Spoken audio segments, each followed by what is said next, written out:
Primetime local news, serving the Lakeland and Midwest regions. Sometimes small things can have a big impact. This is what happened when a local restaurant created a food program to help people who are in need in the community. Our Leo Cruzat tells us how the program started and how you can help even more. What started as a small act of kindness turned into an inspiration to Tasty Case. It led them to create a prepaid meal program to help people in the city who are having trouble getting food. Bridget Serena with the local restaurant told us when and how it got started. The beginning of December around, I guess. It was actually a customer that came in and they just wanted to pass on their good fortune. They just offered to buy a free meal if we could stick it up, give it to somebody that needs it. And we were like, oh, that's a really good idea. So we started on like our little cork board at the entrance there, but we found a better magnet and better setup to do it for so people can notice it better right at the till there when they walk in.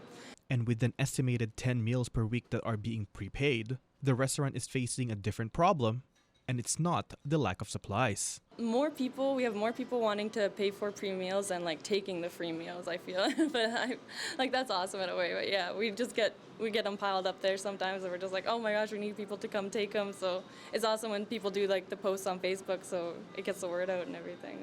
Serena also told us the popular item that people are always looking for. I think the most popular item is for sure our donaires. Like people, like some people come in and they search a thing, they search for a donaire on there. I'm like, no, that's totally fair to me because yeah, there's soup sandwiches on there. We got subs, we have milkshakes, we got lots of desserts. Everyone is encouraged to contribute to the program by prepaying a meal or even spreading the word to help people in the community.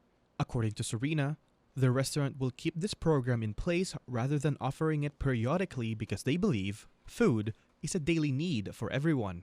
Leo Cruzat, Primetime, Local News. Members from the Lloydminster Rescue Squad were special guests at today's Rotary meeting, a chance for the club to get an update on the squad operations. Rescue Chief Norm Namier and Ryan LeBlanc were present at this week's Rotary meeting, and they wanted to give an update on recent operations. The squad has been busy, already receiving 5 calls to date. Last year, the squad was able to purchase a new airboat for their unit, and Namier hopes they can make more upgrades happen this year. Down the road, we want to upgrade some of our tools. We need a new truck to pull some of our equipment. We've been using personal vehicles, and so we want to get away from that. Namier also noted how special the Rotary Club's been to the rescue squad and the community. We've had past donations from them, and they've always been so kind and generous to us, and so we certainly appreciate their, not only for us, I look at it as what a great organization that supports the community. The rescue squad hopes to make more upgrades within the coming months. Now it's time to head into the archives for our weekly edition of Retrospect. Here is Abby St. John.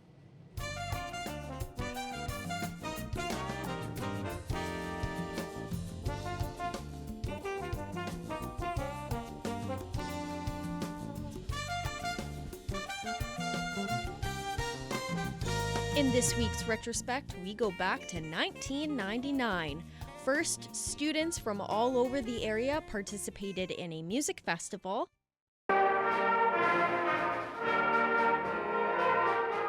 Students from Lloydminster, Maidstone, and Kitscoty presented their music to the adjudicators and the crowd today. The conductor for Holy Rosary High School, Lisa Bensfield, says her group did really well, and these festivals are fun to perform in. It's always great for a group to participate in a festival because it's a good opportunity to show people what we are doing in the band program. The importance is performing as a group. That is what they strive for, and they need to practice. Our students meet every second morning at 8 in the morning, bright and early, to practice, to prepare for concerts. 15 bands participated in the festival. Adjudicators graded the bands with A+, representing a mark of 88 or above, signifying superior performance, and at the low end, C, a mark of 74 and under, signifying less than adequate. Band director from Maidstone and Kitscoty, Albert Townsend, says participating in band is important to overall learning. I think one of the keys about music is that, firstly, it's an avenue of expression that is like no other in school, and music, being one of our 7 basic intelligences, gives them a chance to balance their intellectual growth. The festival wraps up Friday with the final concert at First Baptist Church at 7 o'clock in the evening. Admission is $4 for adults, $2 for seniors and students, and those under 12 get in for free. Adjudicators will choose 15 to 20 star performances for the final concert, and awards and scholarships will also be handed out that night. And Big Brothers Big Sisters held the Ugly Bartender contest to raise money for their programming. Last year, the event, lovingly dubbed the Ugly Bartender Contest, raised nearly $6,000 for the local Big Brothers and Big Sisters Association. We have a very extensive summer program, which would probably be pretty tough to run without that kind of funding. We also do, once a month, we do activities with the kids, may it be bowling, swimming, that kind of thing, bring them in here, do a craft with them, that kind of thing. So those little things are kind of hard to do without funding. Ugly is, in fact, understanding, generous, lovable you. This year, bartenders from 6 local pubs will compete for bragging rights, with all money raised in the process going to the Big Brothers and Big Sisters. We have one establishment that's going to be doing Jello wrestling. We've got a pool tournament going on at another one. Actually, 2 of them are doing pool tournaments. They're having Olympics. They haven't really given any big deal of what they're doing there yet, but I think that'll be pretty fun to see. Neighbors Pub is the defending champion, but they'll be in for some stiff competition this year. 5 other competitors will be vying for the coveted crown. It's a lot of fun, and we like to see everybody involved in it, and this is, I think, doing all this, it gets everybody involved. All these events, we're having a lot of our patrons are hosting them, and without them, like, this really wouldn't be as big as it is. Like, they do a lot for us. All fun and wacky antics aside, the money raised is vitally important to the Big Brothers and Sisters, and so are volunteers. We're actually looking for people. We're always looking for people. May it be to be a big or do a bingo for us, help us with our raffle, which is starting next month. Anything like that, we're always looking for volunteers because they're the main base of our fundraising. Most of our kids right now that are waiting are male. We're in big need of guys to be volunteering for bigs. We're more than happy that we have women. Like, they're great, but it seems that there's more kids that are the male gender that need a big. Anyone interested in volunteering can contact Big Brothers and Sisters at 875-3385. That's all for this week in Retrospect. Retrospect this week is brought to you by Webb's Ford. Worth your while to drive the extra mile. Webb's Ford in Vermilion. Abby St. John joins me now with the weather. And Abby, it was still a nice mild day today, but it sounds like maybe we're going to get a taste of the cold stuff again. Unfortunately, yes, we had a lovely weekend this weekend, which was very nice to see. A little bit overcast on Saturday, but it did clear up as the day went on, and today was a very, very nice day out today. Even still is now at 12 degrees. With that wind chill, it also feels like 12 degrees, so that's nice. It doesn't feel colder than that, which is awesome. The winds are at 22 kilometers per hour, so it is quite windy, but it didn't really put a damper on how nice of a day it was today. But like Leanne mentioned, we will start to get a little bit cooler starting tomorrow and into the next few days. It won't be as sunny. Current temperatures in Alberta, 13 in St. Paul and Lac La Biche, 14 in Cold Lake, Bonnyville, out in Vegreville as well, 15 out in Provost and Wainwright, 12 in Marwayne, and then 16 out in Edmonton. And then in Saskatchewan, 3 degrees up in Isle Cross, 12 in Pierceland, 10 in Green Lake and in Meadow Lake, 11 in St. Walburg, 14 in Macklin, and then 8 degrees in Maidstone and in North Battleford. Overnight tonight in North Battleford, it will drop down to -7, partially cloudy skies, and only 11 kilometer per hour winds. So it's going to be a relatively nice night out tonight, which is nice to see. And then tomorrow, unfortunately, it is going to be cloudier, and it's going to feel a little bit cooler. It will be a daytime high of -3, 15 kilometer per hour winds. Not a huge chance of any precipitation, so for the most part, it should just be a cloudy day out. Overnight tonight in Cold Lake, there's about a 43% chance of some evening flurries earlier on in the evening tonight, and then your overnight temperature will be around -10, 17 kilometer per hour winds, so definitely be cautious if you're going out tonight or tomorrow, heading out tomorrow, because I'm not sure what the road conditions will be for tomorrow. And then tomorrow it should be kind of a cooler day out tomorrow. Daytime high of just -3, a mix of sun and cloud. It should be cloudier in the morning, but then that sunshine should make its way out in the afternoon. However, it will be quite windy at 17 kilometers per hour. Overnight tonight here in Lloydminster, we'll drop down to -8, mainly clear. It's going to feel a little bit cooler with that 17-kilometer-per-hour wind. It's going to be on the little cooler side, but it should be a relatively nice night out as well. And then tomorrow, it's going to be very cloudy out. -5 will be the majority of the day around that temperature. 17-kilometer-per-hour winds for most of the day as well by noontime. By 6 p.m. it should be around -4, and then we're going to round out the evening. Your overnight temperature will be -10 tomorrow, 15-kilometer-per-hour wind, so it is going to feel quite chilly out tomorrow, so definitely be prepared for that. And then it's also going to be chilly for the next couple days as well. Wednesday and Thursday are both relatively the same, quite cloudy out with a high of -6 and a low of -15. However, we are looking forward to hopefully some sun on Friday, but that's our forecast for right now, and we'll have more news coming up after the break.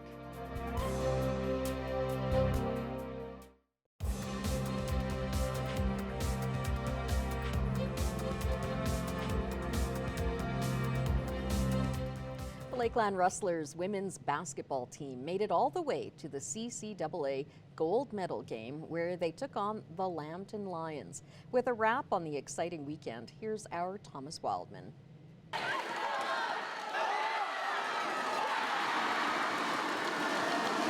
This was it, the final match, the game that the entire season was building up to, the National Championship Final.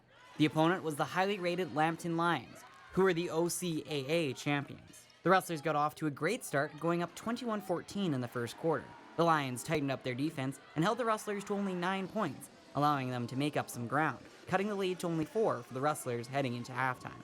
The Lions continued to stifle the Rustlers, only allowing 14 points to their 16 and bringing the game within 2 heading into the final quarter of the tournament. The Rustlers never gave up the lead in the fourth quarter, with numerous big blocks and steals, and were able to hold off the Lions to lead to a 64-55 victory.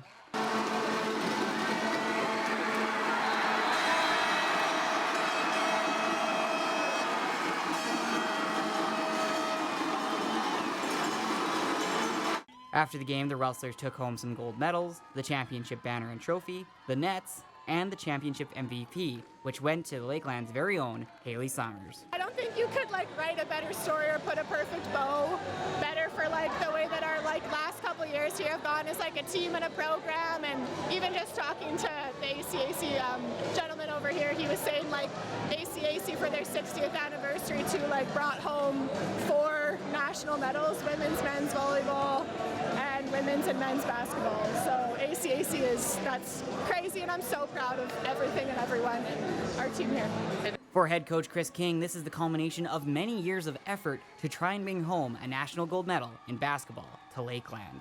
2003, when I came here to play for Phil Allen, Phil's goal, the first year of basketball here at Lakeland, his goal is to win a national championships. Fast forward it now 20 years later, for us to win at home here and to be coaching now instead of playing is absolutely fantastic. Our team had a couple cracks at it. Obviously, COVID took away our first chance. We went to VIU and played extremely well, but ended up with a bronze medal. So our second real chance to win a gold medal is pretty fantastic. Although this was the last ride for veterans Haley Summers, Jaden Cook, and Allie Pilgrim, the rest of the team will be ready to go for next season and to hopefully return to nationals to defend their title. Thomas Wildman, Primetime, local news.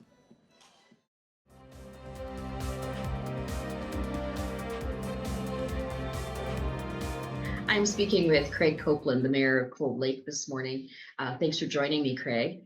Thanks for having me. You're very welcome. I'm just wondering how, coming off of the big conference with the leaders of municipalities around Alberta, how are you feeling about how things went there and what was discussed? Yeah, it was a great session. It happens a couple of times a year. Certainly having the ministers there was really good. I mean, kudos to the government officials that stayed. We probably had about 16 or so ministers and then the premier speaking. But it was a good session. Big concern about the drought. That seemed to be probably, if I was to sort of say the biggest summary of the 2 days, was a big concern by both municipal leaders and the provincial. bureaucrats and the elected ministers. The drought seems to be on everybody's mind. Yeah, there was some alarming news earlier this spring about Pincher Creek running dry, and so that is quite concerning. I mean, it's going to affect a lot of communities downstream from there or upstream. I'm not sure how that works, but yeah, it is a big concern. Was there any thoughts on how to address it? Well, the Minister of Environment and Protected Areas has asked all municipalities to have a hard look at their water use and any plans that they may have in case of a drought. Certainly, Southern Alberta, big concern. They had a ADM spoke, did a great job on a presentation about showing where the water levels are and some strategies where they're looking at water restrictions. The province also has a task force uh, made up of mayors and other people talking about restricting water use in communities. Up in our area, we're using a big lake basin where a lot of the other municipalities are either using creeks, rivers, or well water. So we're not in a an alarming state up here in Cold Lake, but it's still got to start thinking about it. That's for sure. Yeah, for sure. There were some items also outlined by the association itself, a news release coming out over the weekend. There seems to be some concern about a bill that was introduced at the legislature around policing. Can you tell me about that? Well, just people wondering, is this going to lead to the provincial police force? But um, I think that it's sort of one of these bills is okay. They're going to introduce it into the House and see where it goes to. But people are kind of wondering where we're going to go with it. We thought the province was backing off on the provincial policing, but we'll see. I mean, in the end of the day, if it's going to mean the province is going to bring in officers to areas that are under pressure, like Coal Lake, we'll gladly take in more positions. We have a contract with the RCMP, so we don't know if this will dovetail into that. But some municipalities have their own police force, and so we've seen sheriffs brought in to help Edmonton and Calgary deal with their social issues. And we're very interested in knowing where this is going to go, because if it means that we can get more officers and it's not a burden to our taxpayers in Coal Lake, we're going to be there to listen. That's for sure. What about the infrastructure piece? There's a lot of concern from various municipalities about infrastructure needing replacement and the cost associated with it. And the Yeah. government seems to have made some commitment, or says they have committed to that in the 2024 budget. Yeah, so what it is, it's all about. So the province gives all the municipalities some funding, and so what we've seen over the years is that funding has been, reduced by quite a bit, and so, we're lobbying the province to come back to the table and bring the funding where it once was before all the reductions, and so the province is bringing it up 11%, I think it is next year in 25. But as everybody knows, construction costs right now are crazy, and so there is big concern on water treatment facilities, hockey arenas, you name it, roads, and that your dollar now is not going very far, and so just our job is to lobby the province and say, hey, what about us? And so because in the end of the day, if the province or the federal government doesn't come in and help municipalities, then we have to turn to the ratepayer, the business community, and the residential to collect our much needed money to run these municipalities. I guess the third thing that was identified as kind of a hot topic there was with regard to party politics coming to provincial elections. I thought that was really interesting. It seems a little odd to me. I don't think that's ever been the case as far as I can remember. And I guess, do you think it's a good thing or a bad thing for people to know how you vote as the Well, mayor?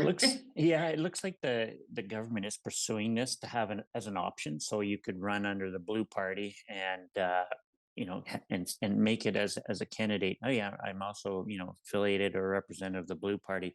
All the power to people. I mean, in the end, don't sell the residents short. They will look at all the candidates and they'll make those decisions.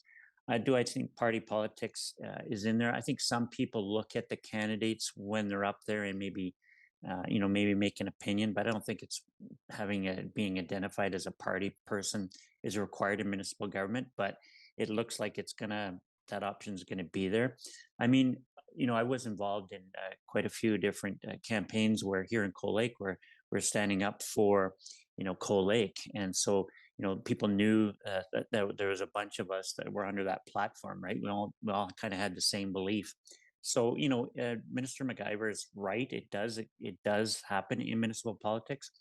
But do we need to identify with the certain provincial and federal policies, parties, sorry, that are running in the municipal election? I don't know, but it looks like it's going to come to the next election, and let the residents figure it out. Yeah, it's a tricky area for sure. They might support you locally as a candidate, think you're doing a great job, but not like the politics that you're on side with. So Yeah, you're voting for people that you consider to move your community forward. That's how I always look at it. And so you look at all the candidates, read up on them, and see which ones you want to go with for the next 4 years. And I mean, with today's technology, you can easily research and actually interview the candidates you want to vote for. So usually each community does a forum, so you can go there and sort of look at the people that are running and sort of get a feel for, okay, I'm going to put my vote on that person, right? So I think we do a great job for municipal elections. I just wish more people would come out and vote. I would hope the government would focus on that more so than the party stuff. But our turnout for elections is pretty low, right? yeah, I think unless there's something they're really upset with, they tend to stay home. Yeah, because I think we only average up here, maybe quarter of the population voting.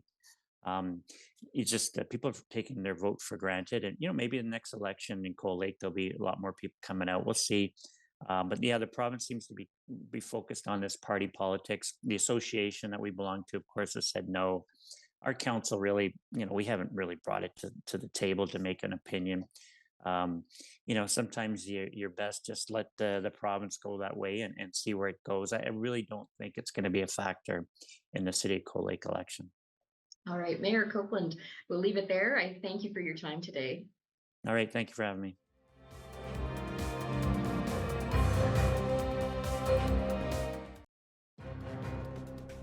Furniture set and design supplied by Furniture Gallery, downtown Lloydminster.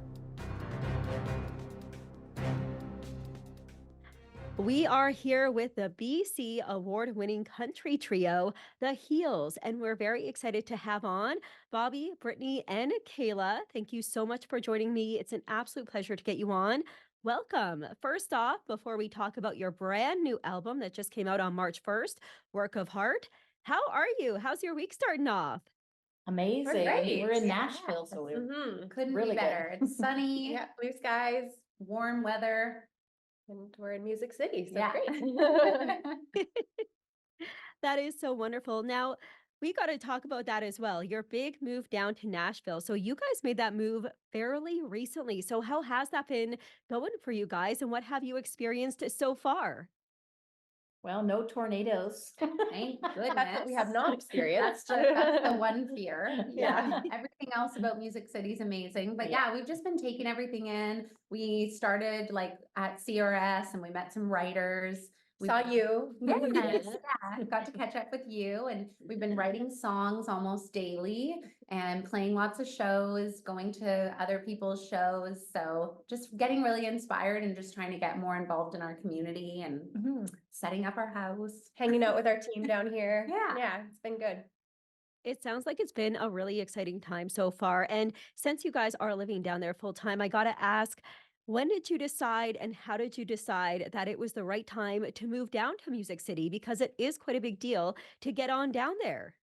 It's true. Yeah. Brittany sent us an ad, and that basically the next day we decided. We were it was a lease that was like a long-term lease, and we were looking for something that we could afford to stay longer. Every single time we come down here, we think it's long enough, and then we jam pack our schedule, and then we have no time for any kind of spontaneous meetups or even see waterfalls or go with nothing. Yeah. So we were like, this time let's make it even longer. And then when we found the ad that Brittany found on Facebook Marketplace for this house, we thought, well, that works, and it works with our budget. And being Canadian and coming down here, everything's so much more expensive with our dollar exchange. And So we kind of had like some fine parameters of what we felt like we could do, but then we also have a large group. So it's like both ends of the scale. And then we kind of just jumped in. Like we didn't have shows booked to pay for the rent or anything. And then as soon as we said yes to the universe, it was like everything just started coming in. And so we just had to like take this leap of faith, I guess, and believe that we could do it. We've been sending out emails like every day. Oh yeah, we've been night. super proactive in it too. Like, you know, you got to put in the energy to get it back. But as soon as we made that decision, we're like, okay, committed, we're doing it. And then it was like, everything's just flowed.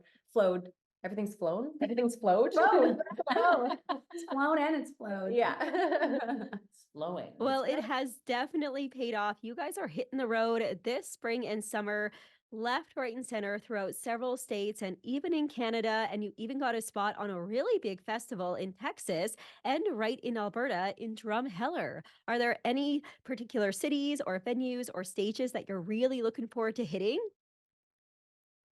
Well, we have some that are upcoming that we can't talk about yet. Yeah, I mean, every time we go to Texas, we have a great time. It's a huge stage. A festival stage for us is always so much fun. Just the energy of people at a festival is just really, it's different from like, say, a live music venue. But then also having shows back in Canada, we're super pumped about that too, because one part of all of this being in US focused sort of summer, we were longing for those Canadian dates. And so actually it was you that you were telling us about, you know, some of those ones in Alberta. And so, yeah, we've solidified Wayne stock and we'll be there. And so we'll hopefully get to see you in person again. Oh man, that would be so exciting. All those shows are going to be fabulous. And I know everybody's going to love your music. And you are hitting the road with this gorgeous, gorgeous new album, Work of Heart. Now, the title song itself you released last year, and the message behind it is very positive. There's always a light at the end of the tunnel. So when it came to making this album, tell us a bit about the writing process behind the songs and how it all came to be. Yeah, it's a story.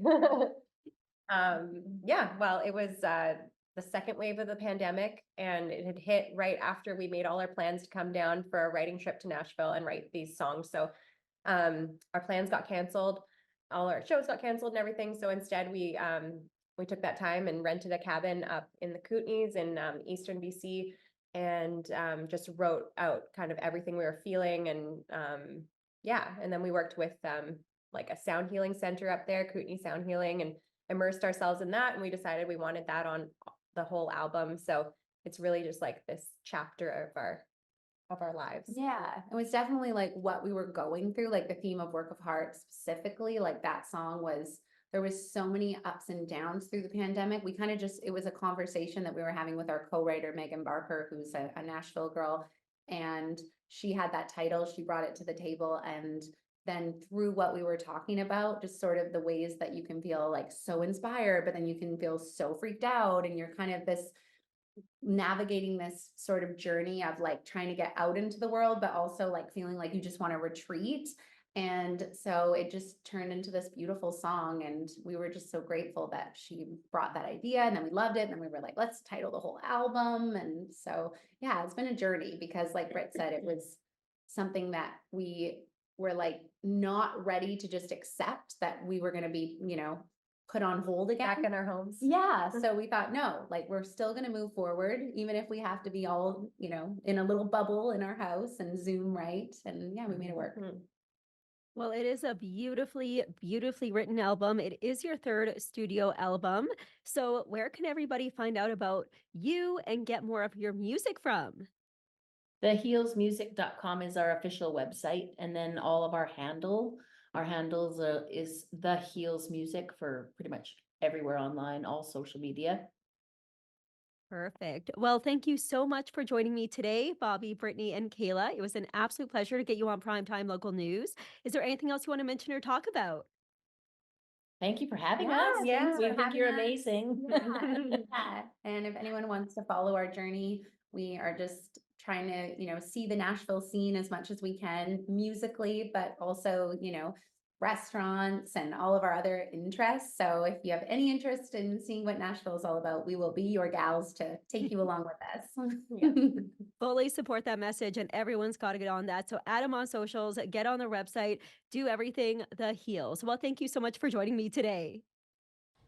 Taking a final look at the next 3 days, we're gearing up for some cloudy weather and a little bit cooler as well. High -3 and a low of -13 for tomorrow. And then Wednesday and Thursday, both be a high of -6 and a low of -15 to round out the next few days. So it's going to be gloomy, but we're going to have some sun into the weekend.